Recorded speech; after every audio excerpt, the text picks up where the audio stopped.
Bom dia, Gelma. Mais uma vez aqui bancando o seu professor, né? Agora dia 3 de março, dia da mulher, se eu não me engano. Se for, parabéns para você.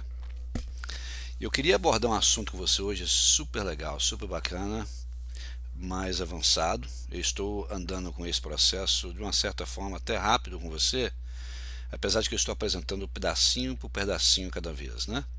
Mas eu acho que isso aqui vai tornar o seu processo de aprendizagem mais interessante. Pelo menos você verá que tipos de coisas interessantes você pode começar a fazer com certos instrumentos de programação, né? Aqui hoje nós vamos falar sobre loops, né? Uma introdução a loop, parte 1. Vamos falar sobre mais um operador lógico e vamos falar sobre a função nativa de Python chamada range. E você vai ver como tudo isso funciona de maneira conjunta, né? Eu vou criar aqui agora um loop. Um loop é uma estrutura de código que ela se repete. Ela pode se repetir eternamente, como ela pode se repetir de acordo com algum tipo de parâmetro. Então deixa eu demonstrar que fica mais fácil de você entender. Quando você vai criar um loop em Python, você começa com a palavra for em minúsculo. Você vê que ela aparece aqui em vermelho, é porque ela é um comando de Python. E vou colocar for number in, eu vou escrever depois eu explico. Range é o nome de uma função nativa de Python. For number in range, normalmente essa é a estrutura. Você pode colocar for número in range se você quiser, desde que você não use acento, né, no nome dessa variável. Eu prefiro colocar number, porque eu não tenho que me preocupar com acento. For number in range, então nós vamos considerar um range de números, né? Sei lá, de 0 até 20, de 1 até 1000, você que escolhe, né? A princípio nós vamos fazer da seguinte forma. Eu vou colocar o número 10 aqui. Ou seja, para cada número numa sequência de 10 números, de 10 elementos, eu quero que faça algo. Então, como sempre, quando a gente começa uma estrutura de código em Python, você termina a linha com 2 pontos. E eu vou escrever aquele nosso já conhecido comando print. E nesse comando print, eu vou colocar entre parênteses a variável number. Tá? Então pensa bem, o que está dizendo aqui? Ela vai considerar uma sequência de 10 números, ok? E para cada número dessa sequência, ela vai simplesmente imprimir aquele número. Vamos rodar aqui. Então está lá, de 0 até 9. Observe que ele não vai até 10, mas ele começou em 0. Por quê? Porque quando você faz o que é chamado em programação uma iteração, né, você considera um range, ele sempre começa de 0. A não ser que você especifique que ele tem que começar por 1 ou por 2, como você quiser. Então, a título de demonstração, eu vou mostrar como ficaria se eu quisesse escrever que o programa imprimisse essa sequência de números, mas de 1 até 10. Então tem que oferecer 2 parâmetros para essa, ou 2 argumentos para essa função range aqui. O primeiro argumento seria em qual número vai começar. Então eu quero que comece pelo número 1 e não pelo número 0. E o segundo parâmetro seria o total de números que você quer que seja considerado nesse range, né? Se você quer que imprima de 1 até 10, você tem que colocar então de 1 até 11, porque em Python, numa estrutura de loop como essa, o último número que você colocar como segundo argumento aqui dentro do parênteses, ele não aparece, ele não conta. Então, se você quer até 10, você coloca de 1 até 11. Se você quer até 11, você coloca de 1 até 12. Daí por diante, tá? Vamos rodar então? E ele imprimiu do número 1 até o número 10 como eu queria, tá bem? Se eu quiser falar assim, faço de 1 até 20, então basta colocar 21, né? 1 a mais, ele vai imprimir de 1 até 20. Agora que fica mais interessante, mas se eu quiser falar assim, eu quero que você imprima de 1 até 1000, Basta colocar 1001, né? 1001 e rodar o programa. E ele imprime de 1 até 1000. Olha só, rapidinho, né? Então já o programa começa a trabalhar para você. Você tem que trabalhar menos agora. Não precisa imprimir statement por statement, ele faz isso para você. Então essa é a maneira de você utilizar esse processo. Eu vou deixar aqui de 1 até 11, para a gente sempre considerar 10 elementos a partir de 1, né? O que mais nós podemos fazer com isso aqui?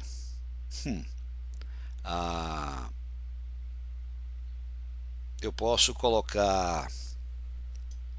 Vamos usar uma condição, né? Você já aprendeu a usar condição no passado, vamos colocar isso em prática mais uma vez.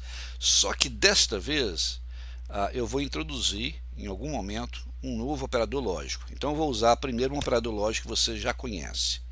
Vamos colocar assim, vamos colocar uma condição aqui dentro desse código. If number, né? Se o número for igual, você já conhece esses dois iguaizinhos aqui, né? Esse aqui é um operador lógico. Esse é o nome que se dá em programação. Se o número é igual a, vamos colocar 7, imprima o número. Observe que eu terminei com os dois pontos, a linha, né? Porque começa com um if, é uma estrutura de código, um comando que vai ser feito. E o comando de print tem que estar dentro dele. Para estar dentro dele, você tem que fazer o indentation aqui. Você tem que apertar o tab para empurrar o print para frente, tá? Então, esse statement print, ele faz parte desse if statement, que por sua vez faz parte de um loop, tá bem? Então, o que vai acontecer? Ele vai analisar uma sequência de números de 1 até 10 e se o número for 7, ele vai imprimir o número. Se não for 7, ele não vai fazer nada.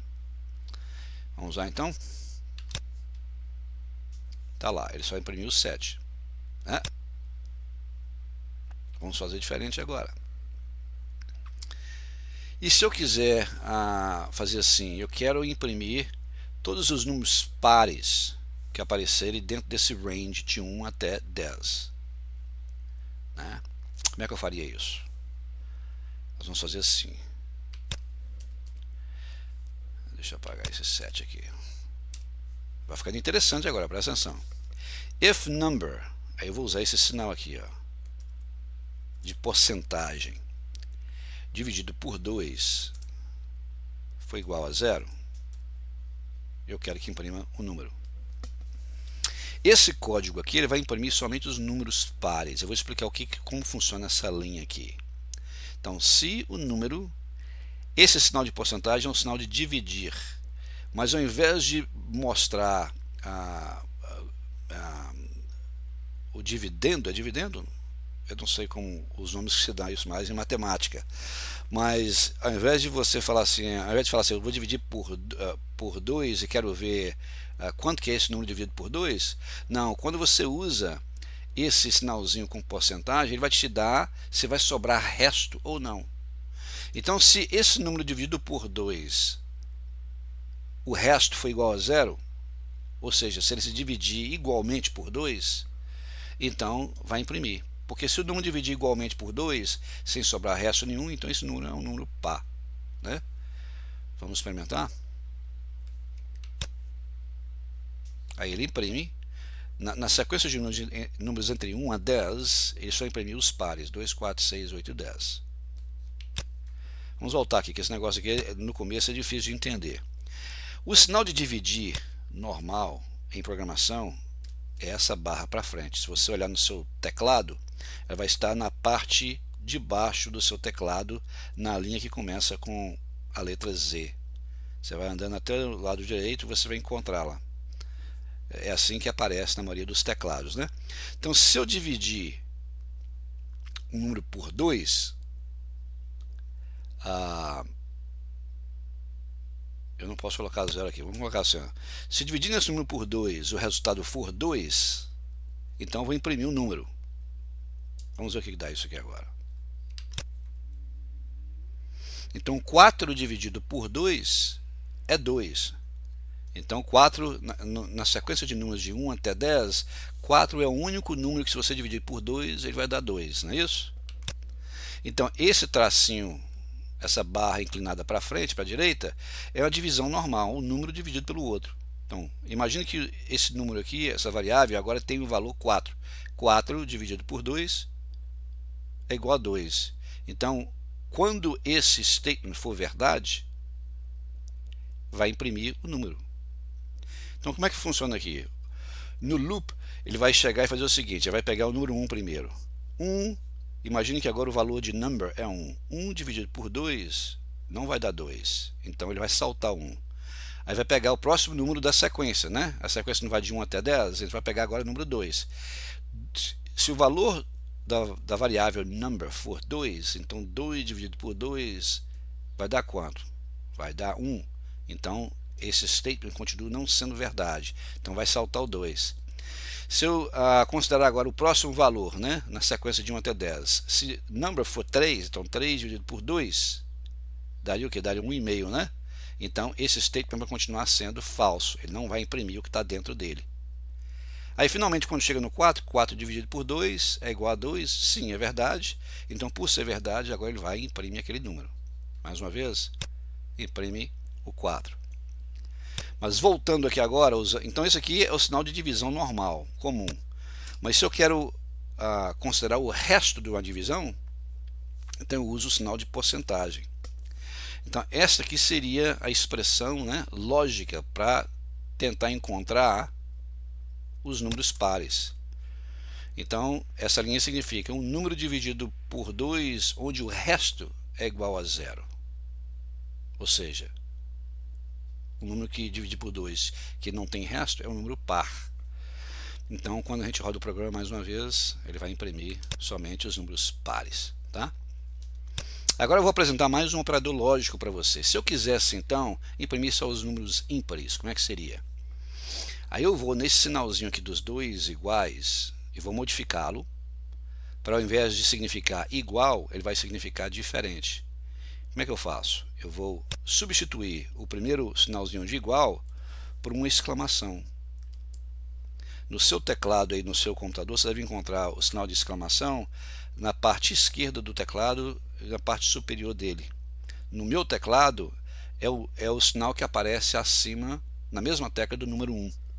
Então, para acessá-lo, eu tenho que apertar a tecla Shift, que está aqui do lado esquerdo do teclado, e clicar nessa tecla que tem os dois sinais, 1 e exclamação. Aí vai imprimir a exclamação.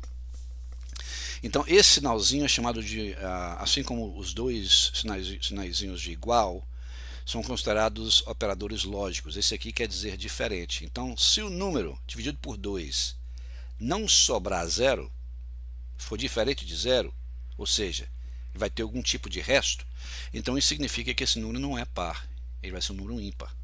Então, considerando a sequência de números entre 1 e 10, ele vai imprimir só os ímpares. Vamos lá? Imprime 1, 3, 5, 7, 9. Então a gente já está usando coisas que você já aprendeu. Eu quero apontar a sua atenção para o seguinte aqui. Olha só, eu já falei sobre isso algumas vezes, mas eu quero que você entenda.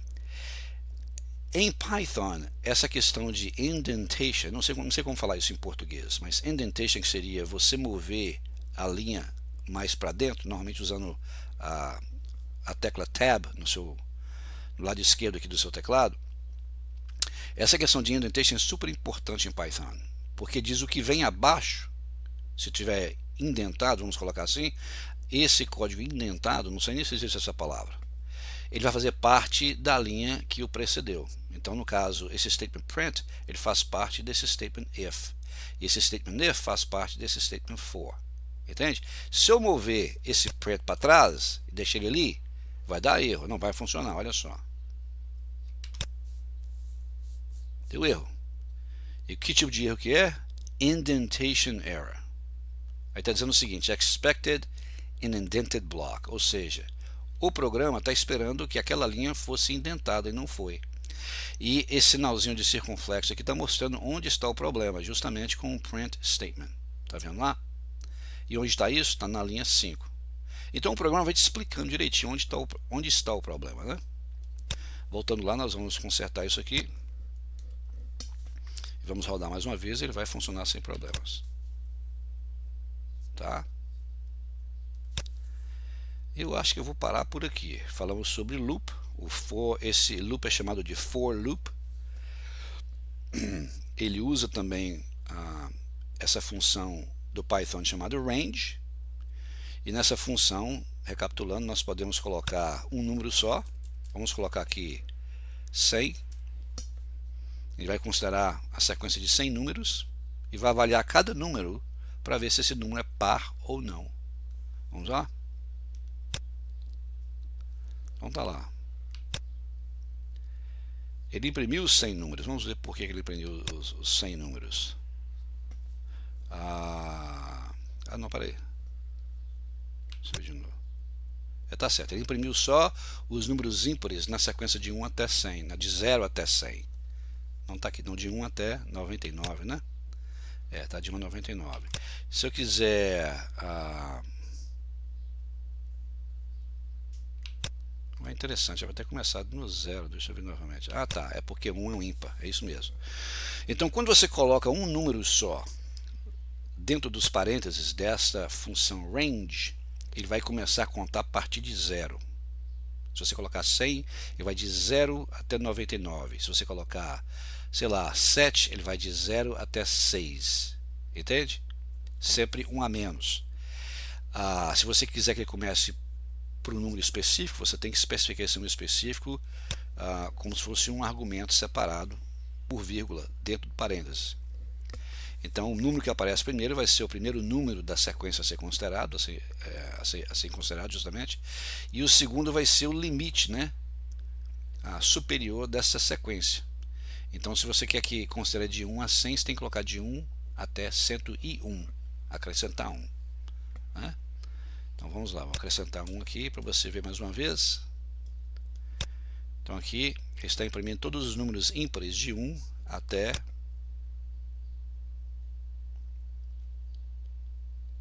99, porque o 101 não inclui. Pensa bem, 101 seria um número ímpar, né? Ímpar. Se eu quiser, por exemplo, que ele inclua o número 101, eu tenho que colocar 102, né? Aí o último número vai ser 102. 101, que é o número ímpar, tá lá. Tá bem? Vou parar por aqui, porque só isso aqui vai te confundir bastante, mas eu queria que você visse que como a coisa vai ficando mais interessante, tá?